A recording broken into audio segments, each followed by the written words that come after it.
साईं बाबा, ये एक ऐसा नाम है जिसे आज करोड़ों लोग जानते हैं, मानते हैं, श्रद्धा से याद करते हैं। पर क्या किसी ने सोचा है कि उनकी असल पहचान आज भी एक बहुत बड़ी पहेली है? एक ऐसा रहस्य जिस पर आज तक बहस होती है। और सवाल सिर्फ एक है जो उनकी पूरी विरासत को एक तरह से परिभाषित करता है। तो फिर चलिए, आज इस पड़ताल में हम इसी रहस्य की एक एक परत को खोलने की कोशिश करते हैं। देखिए, उनका जीवन जो था ना, वो विरोधाभासों से भरा हुआ था। मतलब जरा सोचिए, एक ऐसा इंसान जो रहता तो मस्जिद में था, लेकिन उसी मस्जिद में वो एक पवित्र हिंदू अग्नि यानी धूनी जलाकर रखते थे। उनकी पूजा पाठ, उनकी आदतें किसी एक धर्म के खांचे में फिटी नहीं होती थीं। तो सवाल यह है कि वो क्या थे? क्या वो दो धर्मों के संत थे? चलिए जरा सबूतों को खंगालते हैं और देखते हैं कि दोनों तरफ क्या-क्या तर्क दिए जाते हैं। अब ये देखिए, यहां आकर मामला और भी पेचीदा हो जाता है।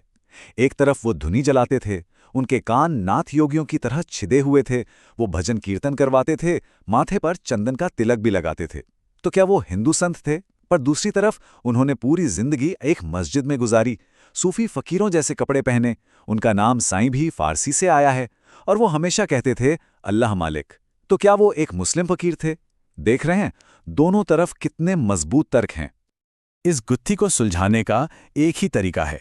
हमें बिल्कुल शुरुआत में जाना होगा, उनके उस बचपन में जिसकी कहानी शायद बहुत कम लोग जानते हैं। तो ये है वो नाम, हरि बाबू भुसारी। यही उनका जन्म का नाम था। साईं बाबा बनने से बहुत पहले वो महाराष्ट्र के पाथरी गांव के गरीब ब्राह्मण परिवार में पैदा हुए थे। उनकी कहानी साईं के तौर पर नहीं, बल्कि हरि बाबू के तौर पर शुरू हुई थी। और उनकी जिंदगी की ये टाइमलाइन देखिए, ये सब कुछ साफ कर देती है। करीब 1838 में एक हिंदू ब्राह्मण परिवार में जन्म हुआ, लेकिन सिर्फ 8 साल की उम्र में उनके पिता की डूबने से मौत हो गई। परिवार बिखर गया और उन्हें बचाया एक सूफी फकीर वली फकीर ने।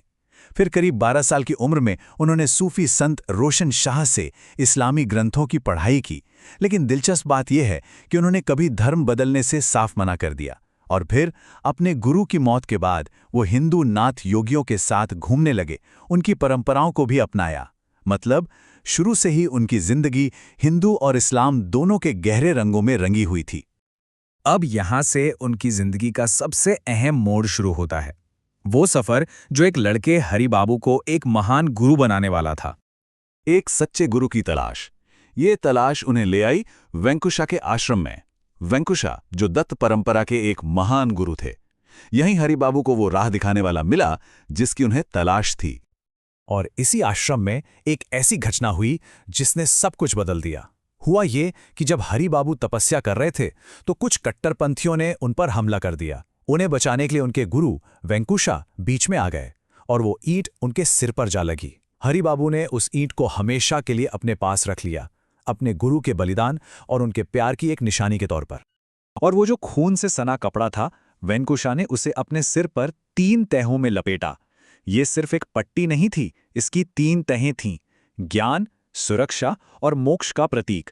साईं बाबा जो सिर पर कपड़ा बांधते थे ना, उसकी शुरुआत यहीं से हुई थी। ये उनके गुरु का आशीर्वाद था। और फिर उनका प्रशिक्षण पूरा हुआ। वेंकुशा ने उन्हें 3 बार पवित्र दूध पिलाया और इसके साथ ही उन्हें 8 महान आध्यात्मिक शक्तियां, जिन्हें अष्ट सिद्धि कहते हैं, प्रदान की। अब हरि बाबू का रूपांतरण पूरा हो चुका था। वो एक सिद्ध गुरु बन चुके थे। तो अब तक के सारे अनुभव, हिंदू परंपरा, सूफी सीख, गुरु का ज्ञान, ये सब कुछ आकर एक जगह पर सिमट गया। एक छोटा सा गांव, शिरडी। और यहीं पर उन्हें वो नाम मिला जिससे आज पूरी दुनिया उन्हें जानती है। जब वो शिरडी वापस लौटे तो एक मंदिर के पुजारी महलसापति ने उन्हें देखकर कहा, या साई, मतलब स्वागत है संत। और बस यही नाम हमेशा के लिए उनके साथ जुड़ गया। शिरडी में वो एक पुरानी टूटी फूटी मस्जिद में रहने लगे और उन्होंने उस मस्जिद को एक नाम दिया, द्वारका माई। अब देखिए, द्वारका एक मशहूर हिंदू तीर्थ स्थल है और माई यानी मां। उन्होंने एक मस्जिद को एक ऐसा नाम दिया जिसमें हिंदू और मुस्लिम दोनों की झलक थी। उनका घर ही उनके एकता के संदेश का सबसे बड़ा सबूत बन गया। और इसी हिंदू मस्जिद में उनका जीवन कैसा था? वो वहां एक पवित्र अग्नि यानी धूनी हमेशा जलाकर रखते थे। पानी से दिए जलाने जैसे चमत्कार करते थे। बिना किसी जाति या धर्म का भेद किए सबके लिए खाना पकाते और खिलाते थे। अपनी पवित्र राख, जिसे उदी कहते हैं, उससे बीमारों का इलाज करते थे। मतलब उनकी जिंदगी बेहद सादगी और करुणा से भरी थी। वो सिर्फ उपदेश नहीं देते थे, वो उसे जी कर दिखाते थे। और उनकी सारी शिक्षाओं का सार बस एक वाक्य में था, सबका मालिक एक।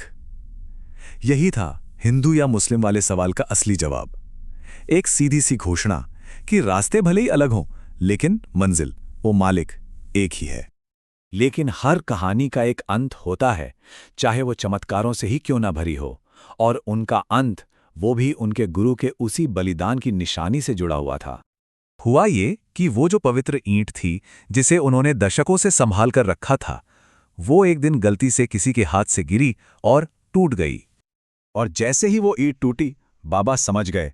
उन्होंने बहुत शांति से अपने भक्तों से कहा, अब मेरा समय आ गया है। उन्हें पता चल गया था कि इस दुनिया से उनका नाता भी अब टूटने वाला है। और फिर वो दिन आया, 15 अक्टूबर 1918। इसी दिन उन्होंने महासमाधि ली। उनका अंतिम विश्राम स्थल वही द्वारकामाई बनी जो शिरडी में थी। उन्होंने अपना शरीर तो त्याग दिया, पर अपने पीछे एक ऐसी विरासत छोड़ गए जो वक्त के साथ और भी मजबूत होती चली गई। तो आखिर में हम वापस उसी सवाल पर आते हैं, उनका जीवन विरोधाभासों से भरा था या फिर वो एकता का एक संदेश था? शायद उनकी कहानी हमें यही सिखाती है कि सच्ची आस्था का कोई एक लेबल नहीं होता।